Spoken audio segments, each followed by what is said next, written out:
My name is Adam Young. I'm a parishioner here at Ascension. Been a small group leader for the last 6 months. Taking a great group of guys to the Gospel of Matthew. About a year ago, me and some other really awesome adult leaders, parents, and just young men and women decided to start a small group program here at the church. As a parent, when I first thought about doing this with my own son, I was a little bit unsure about how receptive he would be to doing this and starting a group and getting his buddies. Tyler, when I first told him about this, he's like, "Do I have to do this?"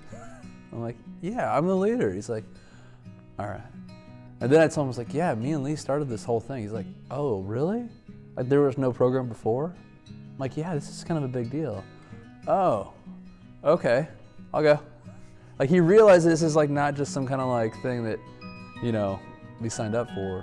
Over the past 6-7 months, me and around 6 to 8 young men in high school have been going through the gospel every Sunday. Oftentimes we'll sit around the fire, kind of like keep it light, get some brotherhood going, crack some jokes, and then we'll dive right into scripture. Not only am I helping some kids that are in high school going through some important times in their life, but I'm also helping my own son and be a role model to him.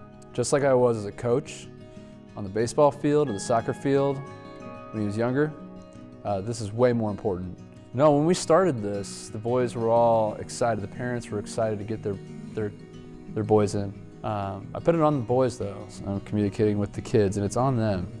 They show up. The longer we go, the further they get in, and the more attentive they are. And when I ask a question, it's not just one kid answering, it's a couple kids across the room. And I don't have to go out and I don't have to pull questions out of kids like I did in middle school. It's life-changing. I've seen them actually be interested in asking questions that are like, "Well, what was this?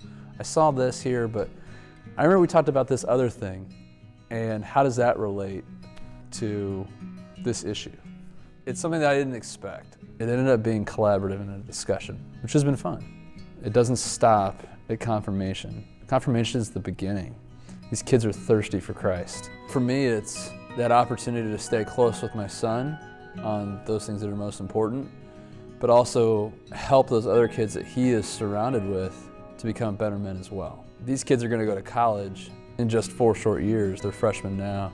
It's not just about getting good grades or being good at sports. You have to have a balanced and well-rounded life. Being a small group leader to my son and his friends, some of which go to this church, some of which don't, is an opportunity to keep these kids in the gospel. And it was really easy. I mean, honestly, I can't even tell you. Me exemplifying my passion for this, seeing me read the scripture prior to the group, getting the food ready, making it comfortable, making it kind of feel like a small party every Sunday night. And then he just invites his friends and they show up and we talk about the gospel. If you're a parent out there trying to decide, should I sign up my kid for this or not, I would ask you, why don't you sign up as a small group leader yourself and be that leader that your son or daughter really wants you to be. If anyone's on the fence, I've watched my own son, who is kind of lukewarm Christian, be on fire, and his friends, and they keep each other accountable. I've seen these boys who were 8th grade, 9th grade boys be kind of funny, slapstick, just silly. Now they're all wearing crosses to school. They own it. By me being passionate about it, I've seen my own son and his friends and peers also be passionate about it in their daily life. It's not that hard. It really isn't. It's not that big of a time commitment. And I can say from personal experience, it's the best hour and a half of my week. And then the prep time, which you can put into it as much or as little as you want, because we have some really great leaders here at Ascension that prepare the materials for you so that you can go in, and if you miss a week and you didn't have time to prep, that's okay. You and the boys or you and your girls can read through it together, and you can go through the question and answer session together. What better opportunity in a comfortable setting in your own home, and when you dictate when and where those group meetings happen. You can't beat it.